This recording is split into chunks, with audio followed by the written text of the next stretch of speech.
Hello everyone, this is Rinky here. This video is not going to be edited, so as it's being recorded on my iPhone, it will be uploaded to YouTube. I'm trying to make this as easily digestible as possible, and this video will be about the Dune Lego set. This was an basic overview. It has like 1,000 and something pieces. It costs $185 at the time which I purchased it. It's not a Technic Lego set, but it is very Technic oriented. This is the packaging. This is how it looked when it was finished, when it's now finished being built. I can confirm this is how it looked when it was now finished being built. It's a very good set, and this is it right here. Dune Lego set. Now you'll notice some things immediately about it. We'll talk about this just now. So basically there's a couple moving parts about this piece. The lowest end one is this, moves up and down. This is like a light. The cabin opens up like this, and you can put minifigures inside that came with this set, specifically characters from the movie Dune. I think it's great that it has this level of playability that it was described as for having, and it's very difficult to put back inside, so I'll just leave this right here. It's not regular Lego seats, it's this form that it allows the characters to be tilted back more. It opens up like this. This is a custom Lego piece, this front part here that was designed just for this set. More playability options is this. If you look at this little knob right here, there's two on each side that allows the feet of the craft to open down, and it can sit. And it's a much more appropriate form of being placed on the ground. The back parts don't have much function, but it was worth noting that if you place just two fingers here and here, it can support the entire weight of the build. It's very rigid and strong and holds its own weight up by its parts. Onto the more relevant playable parts, there's this track here that allows the wings to move up and down. More on that later. Let's just say that this is not how it's supposed to look when the wings are being moved up and down. My favorite part, it can go into a dive mode as seen in the movie by moving this pulling mechanism right here, this lever. It allows the wings to be pulled back. I think this is one of the better parts about it. More people were excited for the moving wings. This personally gets me more excited. The fact that the whole there is much more movement in the build with this. If I had to choose, I would choose this moving part over the flapping wings. It also allows it to be posed in multiple and displayed in multiple positions. There's a lot of playability and options for movement of the build by itself. So now I'll come back to this. It also needs a little push to get it moving forward. So I'll come back to this picture again. So as you can see, when it's now being filled, as it's finished being built, all the wings are completely straight, right? You'll see that every wing is straight. And as you'll see in the build that I have right here, the wings on this side are significantly bent. Significantly, right? I'll put the track down. So for the majority of the life of this build, I got this in 2024, and it has been on my desk since then after being built.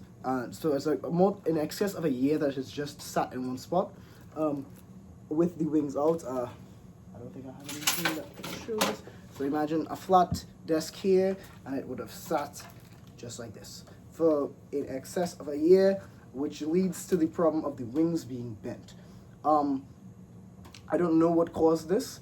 The wings aren't meant to be perfectly level across the line of symmetry of the body. There is supposed to be some small angle tilt between each of the wings across the sides, so they aren't meant to be completely flat. As you'll see, that the wings aren't meant to extend lower than the body. They aren't meant to be that, but as you'll see in this example here, it has. I don't think that's intentional. I don't know why that happened, but it's a certain aspect that this set does need maintenance. The wings need to be rotated, similar to how you would rotate the tires of a car after a couple 100 kilometers. I'm not exactly sure, but even compared to this, the car is driving. You are actually putting wear on the treads, and it will not be balanced perfectly on a car. In this, for example, it's simply leaving it on a desk is what is considered driving it per se. So this, I would argue that this is the one Lego set that needs maintenance. At least the one Lego set I've encountered that needs maintenance. I'm not sure about others, but as you'll see, this notable slope in the wings. I'll see if I could do another video that corrects this. I don't know if you'll have to put this over time and it'll bend down, and this one will bend down, and you have to keep cycling them around.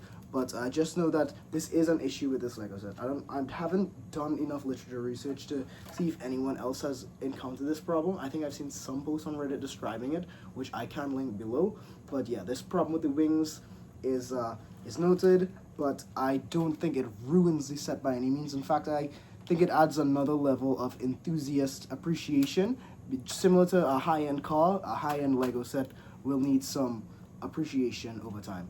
And just to close out the video, I think I'll show the minifigures that came with the Lego set. So I'll set this guy down. Should have showed more of the flapping. The flapping doesn't work as well when the landing gear is extended, but it's more subtle. It's not meant to flap up and down too much, because in the movie they don't really flap that much. It's just small movements.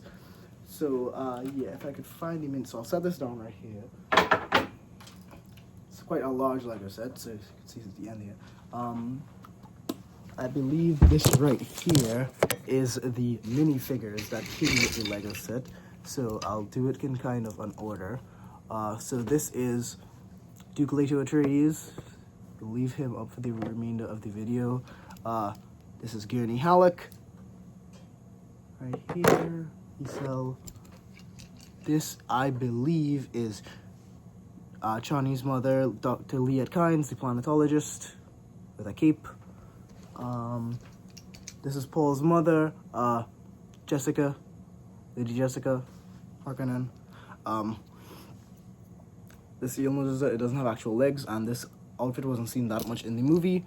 We have Paul here in his full green outfit. The sword is white to confirm that this is a worm tooth blade. This is Chani. This is Duncan Idaho with two swords. I just gave him the other one. And the most important minifigure, the Baron, I put the extra headpiece that came with the Lady Jessica minifigure on top. But yeah, it has a long cape and there's a stand. I don't know where that is right now. And yeah, there's other hand tools that you can swap between them for playability. Yeah, okay, so thank you for watching. Please let me know, respond to this video, respond in the comments if you've also experienced issues where the wings aren't deforming over time. Bye, this has been Rinky.